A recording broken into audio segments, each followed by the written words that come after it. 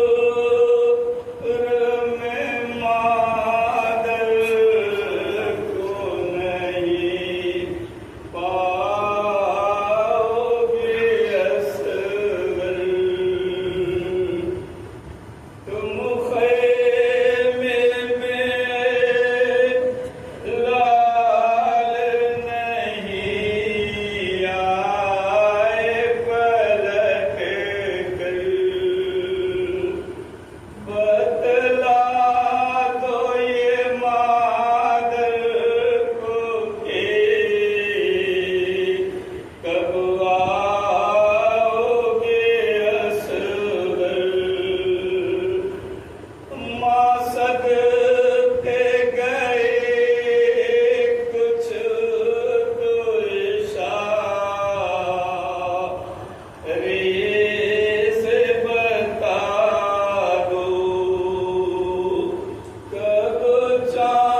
انسان کی نگاہ میں ایک جملہ اور کہوں کہ جتنے بھی غم ہیں، اگر انسان کو والدین کا غم ہو جائے یا والدین کو بیٹے کا غم پیدا ہو جائے تو یہ غم انسان کو بزدل بنا دیتا ہے، بزدل بنا دیتا ہے۔ بھائی اگر کوئی بچے کے ساتھ کوئی حادثہ ہو جائے تو والدین کہیں گے بیٹا وقت ضرورت گھر سے باہر نکلا کرو، اگر ضرورت نہ ہو تو باہر نہ نکلو۔ تو یہ غم وہ ہے جو انسان کو کمزور بنا دیتا ہے، انسان کو بزدل بنا دیتا ہے۔ لیکن والد حسین کا غم ہے جو انسان کو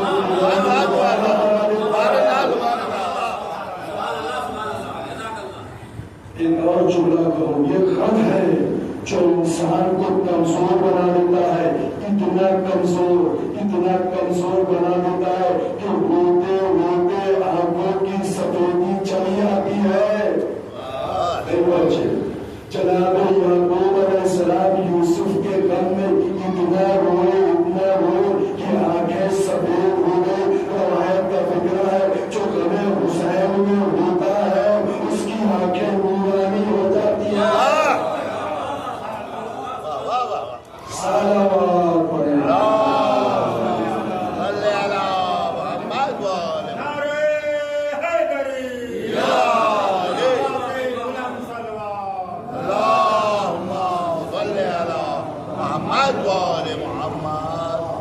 اللہ نے جناب یوسف علیہ السلام کی بات آ گئی تو ایک جملہ آپ کی خدمت میں عرض کروں کہ ہمارے ہر نسبتوں کا احترام ہے، لہذا میں نے قبل کی مجلس میں ایک جملہ کہا تھا کہ جناب یعقوب کے بیٹے جناب یوسف علیہ السلام کا کرتا لے کر آئے، کرتے کے ساتھ کیا کیا، ایک بھیڑیے کو مارا اور اس کے خون کو کرتے پر لگایا اور باپ کی خدمت میں روتے ہوئے آئے، باپ کی خدمت میں روتے ہوئے آئے اور روتے ہوئے یہ کہا بابا یوسف کو بھیڑیا کھا گیا ہے۔ تو ایک قانون یہ ملا، کبھی کبھی مجرم جرم چھپانے کے لیے روتا ہے، کبھی کبھی مجرم اپنے جرم کو چھپانے کے لیے روتا ہے۔ یعقوب کے بیٹے روتے ہوئے ہیں کہ بھیڑیا کھا گیا۔ قرآن کا یہ جھوٹا خون تھا، تو مجرم کبھی کبھی جرم چھپانے کے لیے روتا بھی ہے۔ تو تاریخ میں اس کا بہت زیادہ فائدہ اٹھایا جناب زینب سلام اللہ علیہ وسلم۔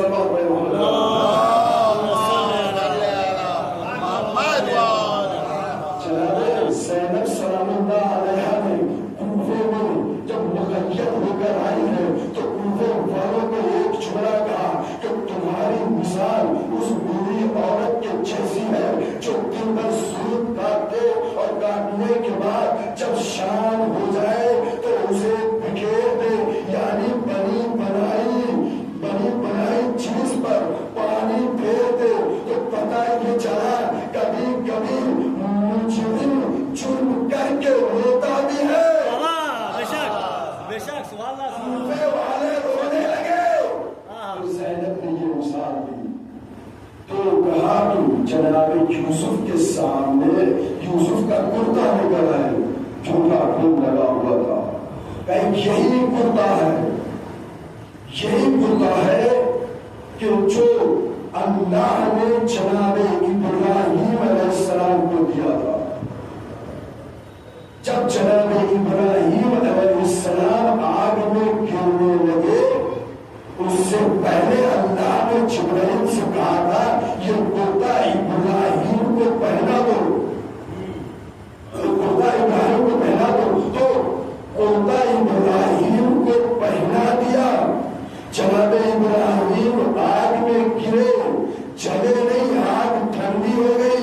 تو محبوب سے ہاتھ اٹھا کر کہو پرواہ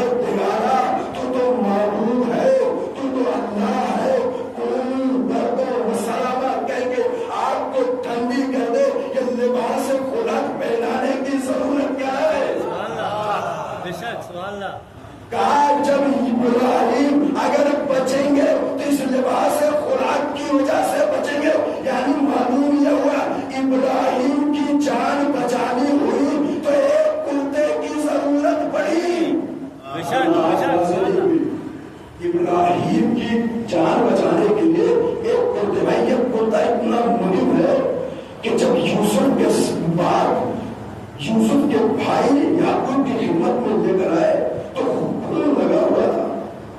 جیسے خون دیکھا تو یہ کرتا یوسف کی مصلوبیت کا گواہ بن گیا، یوسف کی مصلوبیت کا گواہ بن گیا. لیکن یہی کرتا تھا کہ جب زلیخا نے پیچھے سے دامن پکڑا، دامن تار ہو گیا، تو یہی کرتا تھا جو یوسف کی مصلوبیت کا گواہ بن گیا. یہی کرتا تھا جو یوسف کی معصومیت کا گواہ بن گیا. یہ امام فرما رہے ہیں جو معصومیت کا گواہ بن گیا.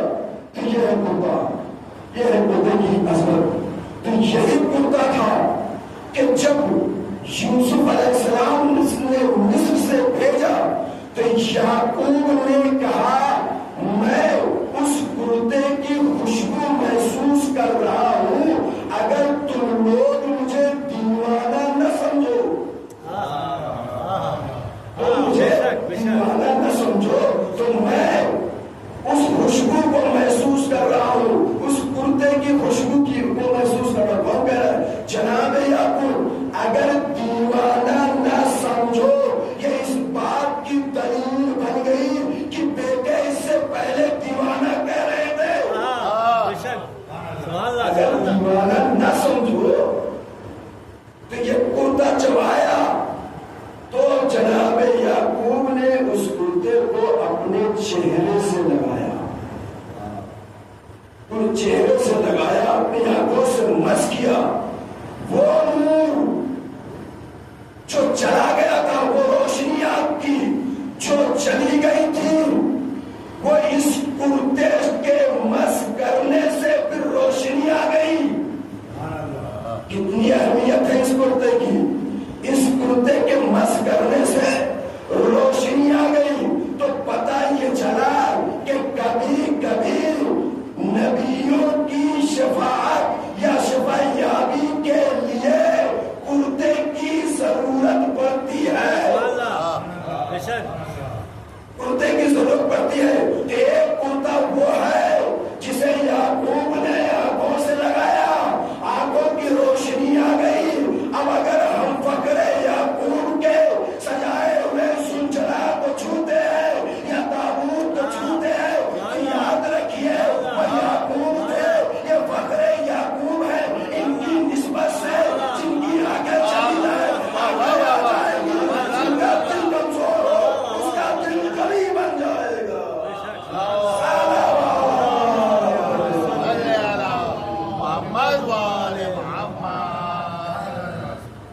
پروردگار عالم نے ارشاد فرمایا کہ ہم ولی ہیں، اللہ ولی ہے اور وہ ولی ہے جو حالت رکوع میں صفات ادا کر رہا ہے. میں نے کل اس مقام پر لا کر چھوڑا تھا کہ الذین یؤمنون، وہ لوگ جو ایمان لے کر آئے. اب قرآن کیا کہہ رہا ہے؟ والذین یقیمون الصلاۃ، وہ لوگ جو نماز کو قائم کرتے ہیں.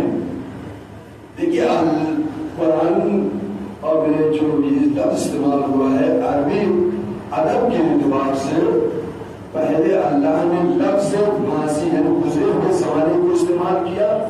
جب نماز کی بات آئی تو پروردگار فعل مضارع یعنی آنے والے زمانے کو استعمال کر رہا ہے. وہاں کا الذین آمنوا جو ایمان لے آئے، پھر والذین یقیمون الصلاۃ وہ لوگ جو نماز قائم کرتے ہیں. صفحہ ہستی پر ہمیں تعلیم کے ہر حالات پر یہ دکھا ڈالیے اور پڑھیے، پڑھ کر دیکھیے اور بتائیے کہ نماز قائم کرنے والے کون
کو آیتیں ملیں گی، لیکن کیسے پڑھنی ہے اور کیسے پڑھ کر دکھانی ہے وہ رسول بتائیں گے، ورنہ کبھی آپ سجدہ کریں گے تو رکوع کریں گے پھر دعا مانیں گے۔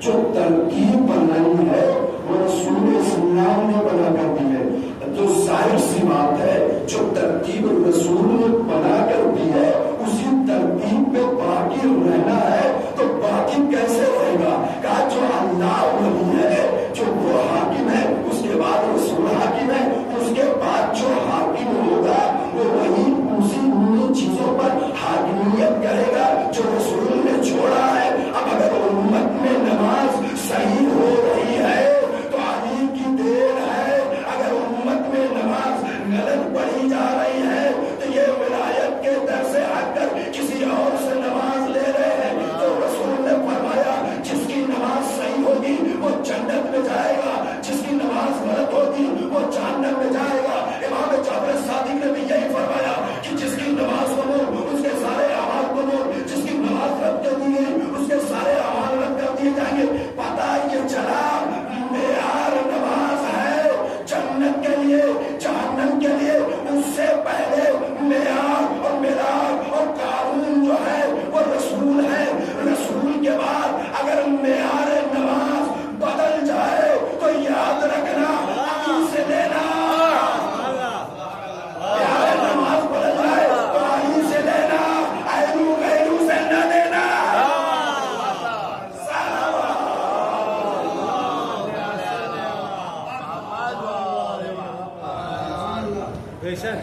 الذین یقیمون الصلاۃ، وہ ہے جو نماز کو قائم کرتے ہیں۔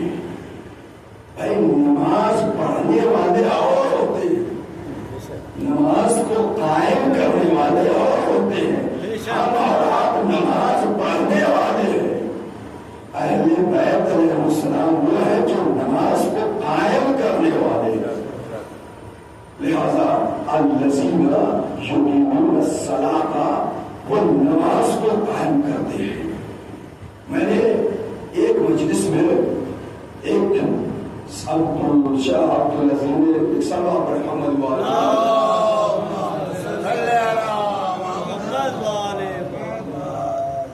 کہتے صاحب تفتزانی کی بات کا ذکر کر رہا تھا، وہ امام تھے اپنے وقت کے، ان سے پوچھا گیا کہ شرائط امام کیا ہے، تو میں نے ایک شرط بیان کی تھی کہ مکلف ہونا چاہیے، اس کی توضیح میں نے آپ کے سامنے پیش کی تھی۔ اب جب شرائط امام کی فہرست تھوڑا آگے بڑھی تب انہوں نے ایک لفظ بڑھایا، کہا جہاں مکلف ہونا چاہیے اس کے بعد امام کے لیے ضروری ہے کہ امام عادل ہو۔ میں ان سے کہوں گا تیرا لاکھ شکر ہے، کم از کم تم نے امامت کی شرط کے لیے عدالت کی قید لگائی ہے۔ اب اگر تم نے عدالت کی قید لگائی ہے تو اپنے شرط کے اوپر باقی رہو۔ روئے زمین پر بعد رسول اگر تمہیں کوئی علی کے علاوہ عادل مل جائے تو تم اس کی پیروی کرو۔ بھائی کوئی نہیں، جو بھی تھے کافر تھے مسلمان ہوئے، دوسرے مذہب تھے مسلمان ہوئے، کوئی مسلمان نہیں تھا،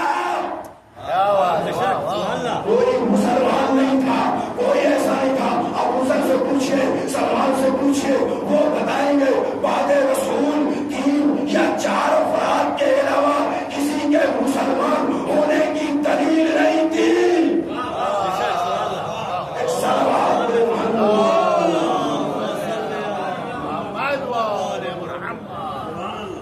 کیا کہا؟ عادل ہونا چاہیے۔ تو تعلیم کے صفحات کو پڑھیے نا، جن کو تم نے اپنی مرضی سے حل و عقد کی بنیاد پر اپنا خلیفہ بنا دیا تھا، آیا ان کے اندر عدالت ہے یا نہیں؟ اگر عدالت ہوتی تو علی کا حق نہ چھینتے،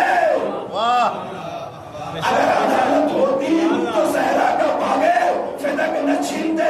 یہ چھیننا اس بات کی دلیل بن گئی کہ عادلوں میں سے نہیں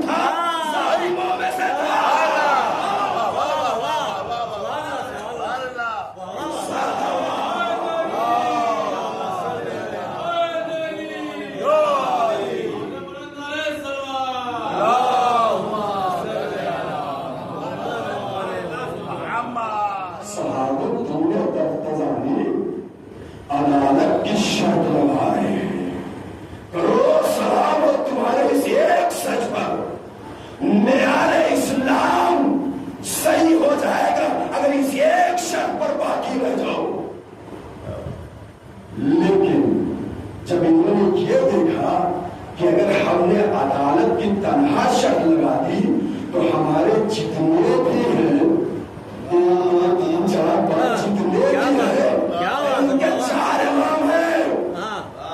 اگر عدالت کی شرط لگ جائے تو چاروں امامت سے خارج ہو جائیں گے.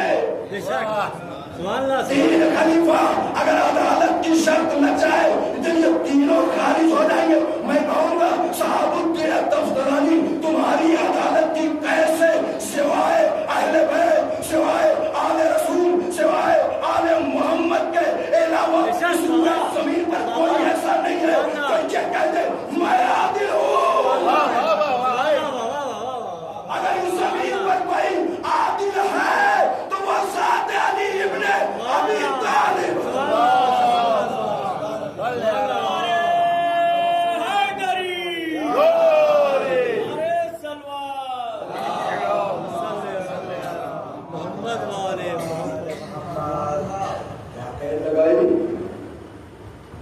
کہ عادل ہونا چاہیے. جب یہ دیکھ لیا کہ اس قید سے تو ہمارا بنا بنایا جو خلافت کا حصہ تھا یا بنا لیا تھا وہ سب کے سب چلے جائیں گے. تو آگے جملہ بڑھایا، کہا انکان عادلن او جائرن، گرے اپنی عدالت سے گرے. کہا خلیفہ وہ بن سکتا ہے، عادل بھی ہو سکتا ہے، ممکن ہے ظالم بھی ہو. یعنی خلافت اگر سیدھے سیدھے نہیں مل رہی ہے تو چڑھائی کر کے سامنے والے کو مار کے ظلم کر کے حق کو چھین لیا جائے. تو میں کہوں گا صاحب الدین تفتزانی امامت کی عدالت بیان کر رہے ہو یا ظالم کے امامت کے پیسرے میں جا کر کھڑا کر رہے ہو. یہ تو وہی بات ہوئی جو کرار صاحب نے کہا کہ جو مجرم تھا وہی تک پر منصف بیٹھ گیا. کہا تھا جو مجرم ہے اگر اسے جج بنا دیا جائے تو اپنے حق میں فیصلہ کرے گا نہ تمہارے حق میں فیصلہ. اسلام میں تو یہی ہوا نا، جو مجرمین تھے وہ منصف بن گئے. وہ کیا کسی کے بارے میں انصاف کریں گے؟ تو عدالت کی شرط لگانے کے بعد امکان چاہر امام چاہر بھی ہو سکتا ہے، امام ظالم بھی ہو سکتا ہے. تو یاد رکھیے جو ظالم ہوگا امامت اس تک منتقل نہیں ہوگی. یہ وعدہ الہی ہے. جو ظالم ہوگا امامت نہیں پہنچے گی. یہ وعدہ الہی ہے. جناب ابراہیم نے کیا کہا؟ پروردگار امامت ہماری ضروریت میں رکھنا. تو اللہ نے کہا لا ینالو عہد الظالمین، یہ عہدہ ظالموں تک منتقل نہیں ہو سکتا. اب اگر منتقل کر دیا گیا تو یہ عادل نہیں ہے، ظالمین کی فہرست میں ہے. اب جو ظالم ہوتا ہے اس پر لعنت کی جاتی ہے.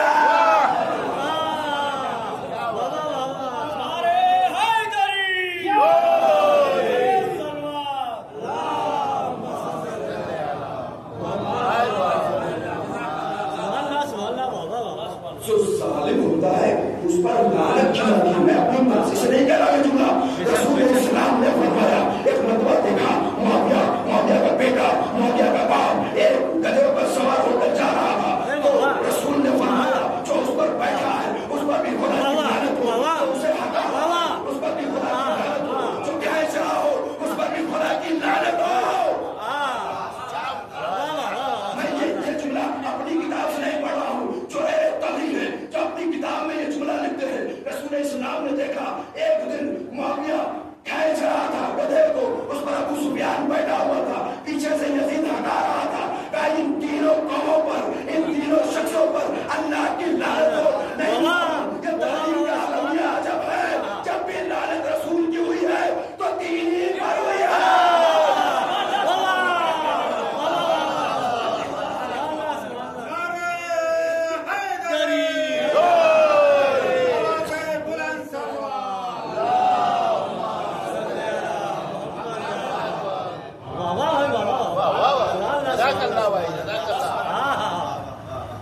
کہنا کیا کہا؟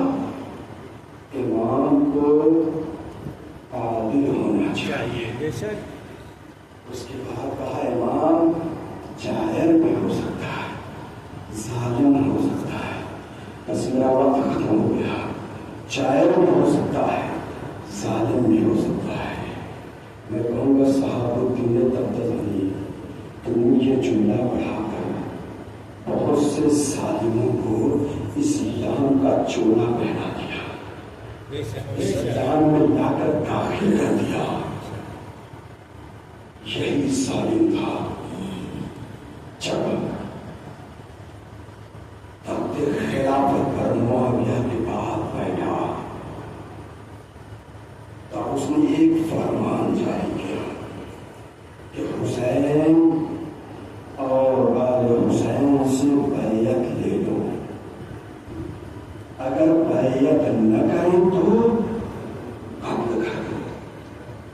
میں کہوں گا یزید تمہاری نگاہ میں سوائے حسین کی کوئی دوسرا نہیں تھا.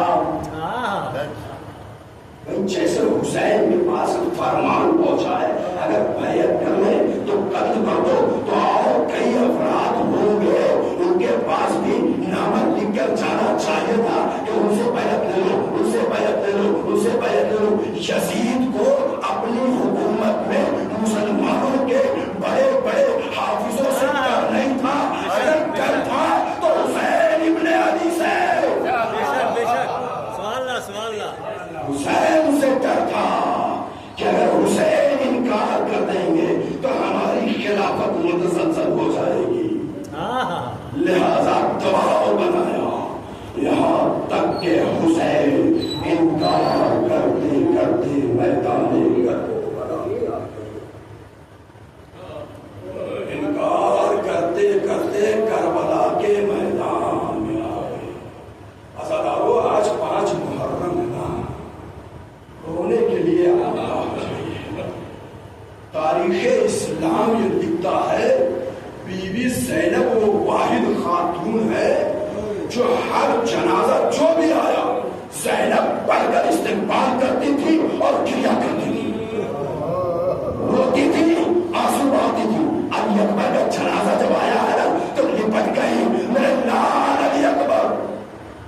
آنسو کا جنازہ آیا, سب سے پہلے جناب زینب پہنچی اور جناب محمد کا جب جنازہ آیا ہے نا مدنی لکھتا ہے کہ جناب حسین کی نگاہیں خیمے میں زینب کو دیکھ رہی ہے لیکن زینب نظر نہیں آ رہی ہے, کہیں دکھ نہیں رہی ہے. ایک مرتبہ پڑھ کر جناب امام حسین نے پوچھا میری بہن زینب کہاں ہے, میری بہن زینب کہاں ہے. عزادارو صاحبان ہماری جملہ کو سنو. عالم مصعب عالم محمد اس جملے کو لکھتے ہیں زینب شرمندہ تھی. زینب یہ سوچ رہی تھی کہ ایسا نہ ہو جائے کہ میرا بھیا مجھ سے نادم ہو جائے, میرا بھیا مجھ سے شرمندہ ہو جائے. اس لیے زینب حسین کے پاس نہیں جا رہی تھی. کیوں؟ اس لیے کہ زینب کے 2 بیٹے تھے. زینب کی ناز کربلا میں ختم ہو گئی, کربلا میں ختم ہو گئی. زینب نہیں روئی, اور محمد کا جنازہ پڑا ہوا ہے نہیں روئی. تو کیا کیا زینب نے سنیں گے آپ. مطلب کربلا یہ لکھتا ہے جناب زینب حسین کے کہنے پر وارد خیمہ ہونے کے بعد ایک طرف محمد کا جنازہ ہے, دوسری طرف محمد کا جنازہ ہے. یہ ہے زینب کی, یہ ہے زینب علی کی بیٹی. انہوں نے جیسے ہی دیکھا ایک داہنا ہاتھ اور ان کے سینے پر رکھا, بایاں ہاتھ محمد کے سینے پر رکھا اور رکھنے کے بعد ایک جملہ کہا بیٹا اور محمد میں تم پر کریا نہیں کروں گی, اگر کریا کرنا ہے تو حسین پر نہیں ہوئی. مطلب کیا بڑا خاموش ہے کہ جناب زینب اپنے بیٹوں پر اور محمد پر کریا نہیں کیا. تاریخ آگے بڑھی, مقید ہو گئی, کوفے سے شام پہنچ گئی. شام میں جب سرائے شورا آنے لگے نا, حسین کا سرائے آ تو جناب زینب آگے بڑھی. خرگوش بھی لے لیا. تمام شہدا کا سرایہ, تمام وارثین شہدا بڑھ کر اپنے دامن کو اپنے ہاتھ کو پھیلاتا کرتی تھی, یہ میرے لال کا سر ہے, یہ میرے لال کا سر ہے, یہ میرے لال کا سر ہے. لیکن دو چھوٹے چھوٹے سر آئے. ایک مرتبہ اس نے کہا بھائی یہ سر لے لو, یہ کس کا سر ہے؟ زینب نہیں اٹھی. جب زینب نہیں اٹھی تو اور بیویاں بھی آگے نہیں بڑھی. جب زینب نہیں اٹھی تو دوسری بیویاں آگے نہیں بڑھی. ایک مرتبہ کہا بھائی کس کا سر ہے, آ کر لے لو. دو مرتبہ کہا کوئی آگے نہیں بڑھا. تیسری مرتبہ جب یہ جملہ کہا ہے, کیا اس کی ماں کربلا کے میدان میں کعبے میں جنگل بھر گئی ہے جو ان دونوں سر کو لینے نہیں آ رہی ہے؟ اب محتر نے لکھا جیسے یہ جملہ کہا ہے زینب نہیں اٹھی, زینب نہیں اٹھی, فضا اٹھی, بڑھ کے دونوں سر کو لیا. یہ میری شہزادی کے بیٹے, یہ میری شہزادی کی بیٹی. مقتل کربلا گزر گیا, کوفہ آیا, شام آیا. زینب نے اپنے بیٹوں پر گریہ نہیں کیا اور محمد پر کمی نہیں ہوئی. تاریخ آگے بڑھی, شام سے رہائی ہوئی, یہاں تک کہ مدینے آ گئے. انہوں نے آنکھوں کیوں میں پہلے کہا تھا غم حسین ایسا ہے جو دل کو قوت دیتا ہے. جیسے یہ قافلہ مدینے آیا, شہزادی زینب عابدین کے گھر میں آ کر ٹھہر گئی. کئی روز گزر گئے, کئی دن گزر گئے. ایک مرتبہ عبداللہ سید سجاد کے پاس آئے, کہا بیٹا سید سجاد اپنی پتنی اماں سے کہو یہ میرا بھی گھر ہے, وہاں بھی تشریف لے آئے. حاضر مطلب یہ لکھتا ہے کہ اس کے پاس سید سجاد تھے. کہا پتنی اماں پوپا آئے تھے, پوپا آئے تو آپ کو بلا رہے ہیں, آپ جب سے آئیے اپنے گھر نہیں گئی ہیں. بس زینب نے چادر اٹھائی. زینب کو وہ منظر یاد آ گیا ہوگا کہ جب نکلی تھی تو سر پہ چادر تھی, لیکن یہی چادر کربلا سے کوفے تک بغیر چادر کے, کوفے سے شام تک وہ منظر ذہن میں آ گیا ہوگا. چادر اوڑھنے کے بعد عبداللہ کے گھر یعنی اپنے گھر میں وارد ہوئی ہے اور صحن خانہ میں ایک جگہ بیٹھ گئی. اب جو بیٹھی ہے اور حسین کے غم میں بولنا شروع کیا. بھائی ہم اہل خاندان ہیں نا, ہم اپنے خاندان کی عورتوں کو اچھی طریقے سے پہچانتے ہیں, یہ کس کی بیٹی ہے, یہ کس کا بیٹا ہے, اچھی طریقے سے. اگر خاندان کے لوگوں کو نہیں پہچانتے کم از کم اپنی سوچا کو تو پہچانتے ہو. اب مجھے نہیں معلوم جیسے عبداللہ داخل ہوئے ہیں کیا دیکھتے ہیں, ایک صحیفہ ہے جو ہائے حسین, ہائے علی اللہ, ہائے عباس گریہ کر رہی ہے. ایک مرتبہ اب جو عبداللہ قریب گئے ہیں, جانے کے بعد جو جملہ کہا ہے بڑا شاک ہے, بڑا گرا کا جملہ ہے. نہیں, عبداللہ نے کیسے کہہ دیا مجھے نہیں معلوم. ایک مرتبہ عبداللہ یہ کہتے ہیں اے صحیفہ, اے مومنہ اپنے گھر چلی جاؤ. اگر حسین کا پرسہ دینا ہے تو سید سجاد آ گیا ہے, جاؤ سید سجاد کو پرسہ دے دو. کیا ہو گیا کہ عبداللہ پہچان نہ سکے؟ کہا جب زینب گئی تھی تو سر کے بال کالے تھے, جب واپس آئی ہے تو اتنی ضعیف ہو گئی کہ عبداللہ پہچان نہیں پا رہے.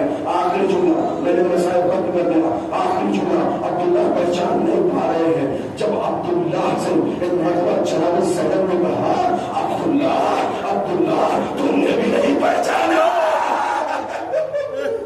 عبداللہ تم نے بھی نہیں پہچانا.